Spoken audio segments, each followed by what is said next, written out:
Hey guys, what's up? Welcome to another video. Coming stuff here. I got a leaky wheel seal on this side, so I'm going to try to walk you guys step by step on how to get through this. It's not too bad. First thing I want to do though, guys, quest is to 10,000 subscribers. By me posting videos like this to help you at the house, all you have to do in return is just like, subscribe, comment. All the engagement helps, and it's completely free on your end. There is merch down in the description below if you guys are interested in purchasing a sticker. I think shipped they're like $5.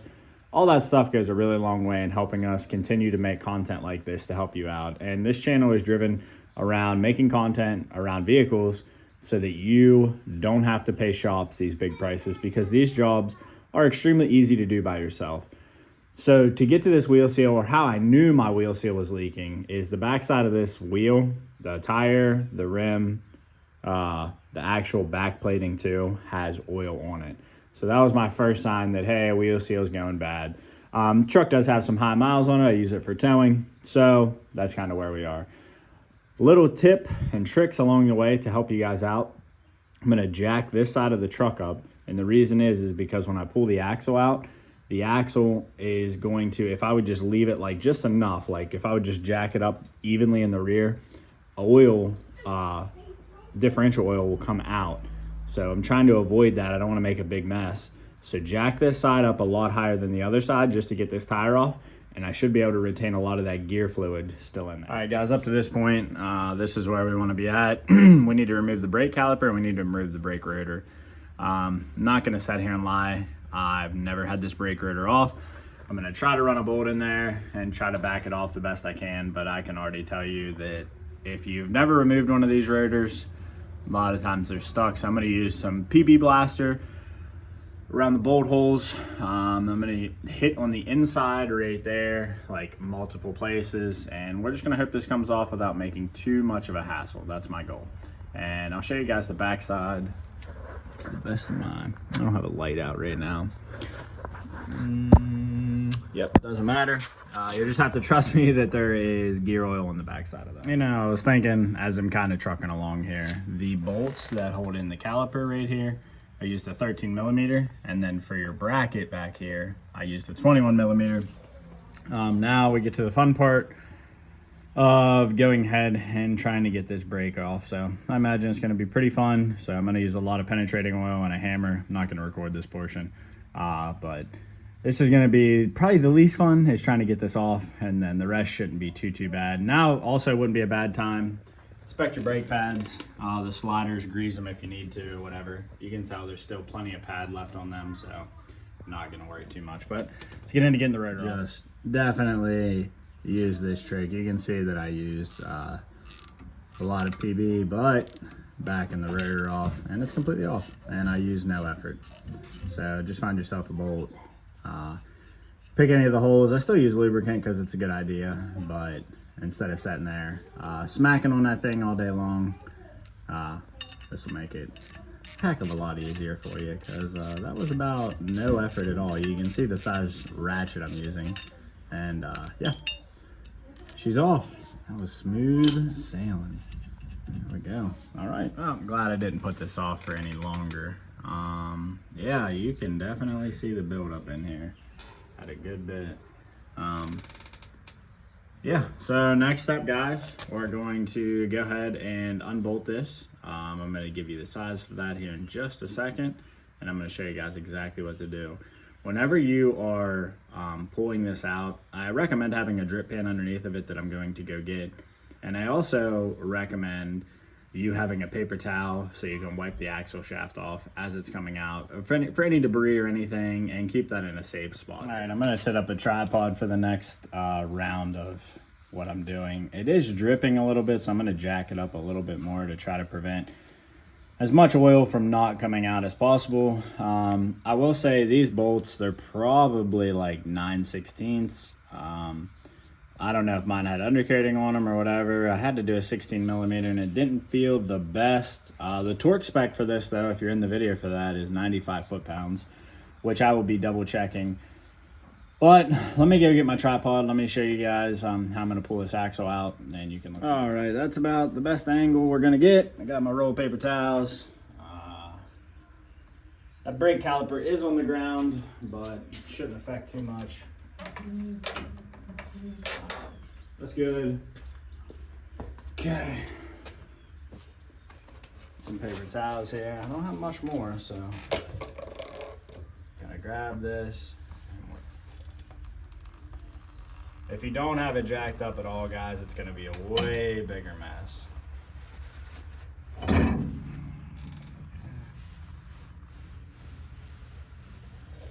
So trying to support it the best I can coming out. Don't want it to damage anything.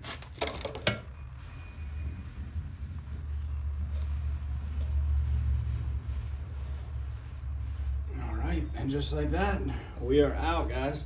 So, I can tell that this has been replaced before because the interior gasket, I don't know how well you guys can see that, but has a different paper gasket on the inside of that axle shaft. Not the worst sign, but it makes me just feel like whatever they replaced on this backside might have not have been the best. So let me stop the camera. We'll, clean this axle up here a little bit better and put it out of the way so that for this thing to get damaged, it would have to be doing something pretty bad. Anyway, clean this up. Fluid shouldn't be too bad. Hopefully, I'm gonna spin the camera around so you guys can see. There's a orange like lock ring that's in there, and then there's a keyway, and then I'm gonna be able to spin this off. So once I spin this off, I should be able to just grab it and pull that out. So let me show you guys this lock ring and all this other stuff. All right, trying to give you guys as much angles as possible here. If the video is long, you don't want to watch this, you know what you're doing. Perfectly fine with me, but there's people out there that, you know, maybe they don't know. Maybe they need a little bit extra guidance, and that's what I try to do. So, see, just went around that, and the lock ring right there came out, and the point up top right there that looks like it's together, that's what's going to hold your keyway in when this goes back together. Just make sure we clean this up really well. I might need a magnet for this keyway, maybe, or a pair of pliers. Yep, so I'm going to have to stop the video and go get a pair of needle nose and pull that out.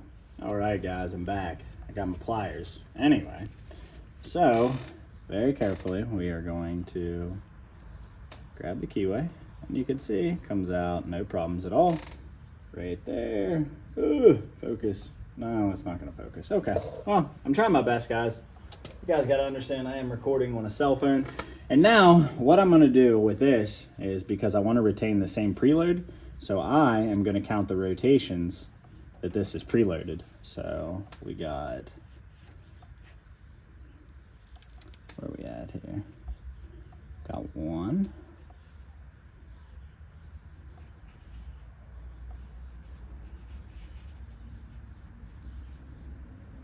2, 3,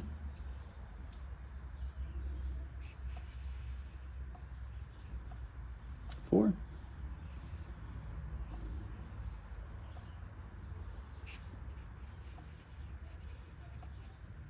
5,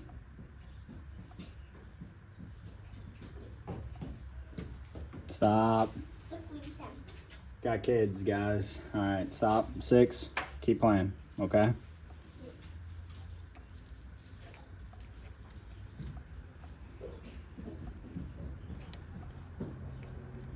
7.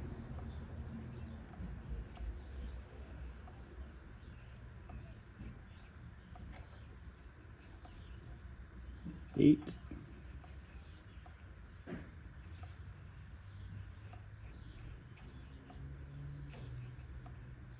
9.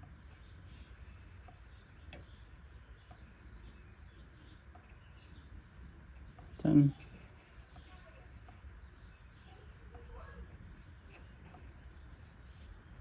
I think it's ready to come out. It is not. Thought it was.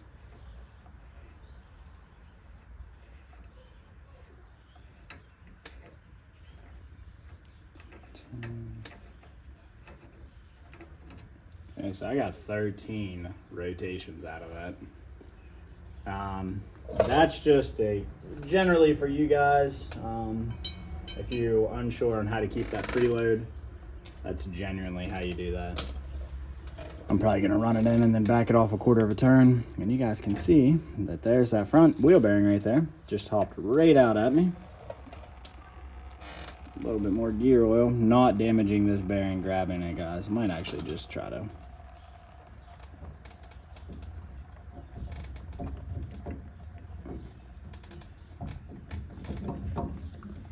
Oh, I got some. Really don't want to hit on this, but. Ugh.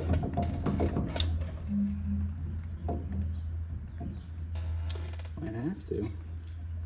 I don't know, let's stop the video here and give her a little love taps. All right, not even. Gonna lie a little bit, the amount of effort that took to get that thing out is ridiculous. Gonna clean all this stuff up really, really well, but first, trying to catch my breath here. First, I'm gonna work on getting this wheel seal out. My plan of attack, and show you guys, for all of you that are wondering, I'm literally lightly gonna walk this around and we're going to beat this up, and you'll be able to see, sorry, my camera angle was really bad there. I'm gonna walk this around on the inside here, get this seal up, and once I start to get it up here, I'll be able to take this around the outside like so, and I'll be able to get that out. So got a good bit of cleaning to do in there as well. Man, this is not normally this hard to come off, but that thing, I'm not even gonna lie, I was ripping on it so hard that I actually fell on my ass, and yeah, that did not feel good. Anyway, let me get this out. All right, wow, we are here. Seal is out. Now wouldn't be a bad time to go ahead and inspect your bearings, which I've already done that. These bearings, guys, they are pretty industrial grade. As long as they're not like warped or anything, that goes for the inner and outer. But you can see I cleaned this up really well already. On the inside, took a rag, some. I didn't want to use too much brake cleaner or anything because I didn't want to like dry that stuff out inside. But the wheel seal right here, your best bet, work a little bit on the inside, work a little bit on the outside. And once you get a little lip up like on that seal, you just work the screwdriver around and it'll come out. If you've made it this far, believe me, everything that you've done up to this point is way harder than getting that seal out. So I got to actually run to the parts store. It's going to be no time for you guys, but I'm running to the parts store and I'm going to show you guys how I'm going to tap that in. I will put you guys on a tripod for that. Yeah, and then we'll get this bad Larry Hoover put back together. I have got to get better at remembering to record. Anyway, the old seal is out. I went to Advance and got the new seal. Guys, all I did was just take a rubber hammer and tap strictly the metal part. And you can see that it's flush all the way around, as it should be. And this is how you should be checking it too before you ever go to put this back on, okay? So you need to be checking that, making sure that's flush. And then from that point, we should be able to throw this bad boy back on. I did clean up this area a little bit. I cleaned the axle shaft up really good from debris, but like generally around it, like there's still a bunch of, you can see, there's still a bunch of buildup. I might spend a little bit more time before I throw this back together. Just, I don't know, just because that's who I am as a person, and I don't know, that's kind of what I do. So let me clean this up. You don't want to see this part. And then I will toss this back on, and I'll try to set you guys up on the tripod to show you how I slide this back on. Guys, I'm going to be 100% honest, and this is why videos are important. I don't know why I didn't see this. I'm like uninstalling it, realized this thing's a pain in the ass to pull off. The wear ring's left in there, right here. I go to like slide this back on, and I'm like, this thing should slide on easy, and it's not. And I bet you that's why the other wheel seal from whoever replaced this one was leaking as well, because they beat it on a wear ring that was left on. So this is going to take quite a while to get this wear ring off. I'm not going to lie to you guys, because it's probably been on. This is probably the factory wear ring. So yeah, let me go ahead and get that off. But if you're in the same predicament as me and this thing isn't just like sliding on, that's why. So let me get this. All right, guys, officially done. Dude, I got so sidetracked whenever I found out that there was something left in there and I had to remove the whole parking brake assembly and everything else. It was just so much of a hassle. And I wanted to talk about that a little bit. This gasket right here is the one that was setting on the inside of this hub that I didn't realize at the end of it that I was done. That should not be there. This like hub assembly, when you're sliding it on, it's pretty straightforward on how easy it goes in. Like you get to a point and you can push it a little bit more and then kind of rock it back and forth and you'll kind of feel it like lock. It doesn't but like flush up against that. So yeah, man, I wish I would have known that like prior. That was why it was so difficult to come out. But guys, this video is to help out any way it possibly can. If you guys need any help or anything, comment below. Sorry that this video kind of got cut off on the reassembly part. I kind of just got so invested in getting that out and frustrated too, that it just kind of got the better part of me. But support those who support you. If you guys have made it this part in the video, I appreciate it. And until next time.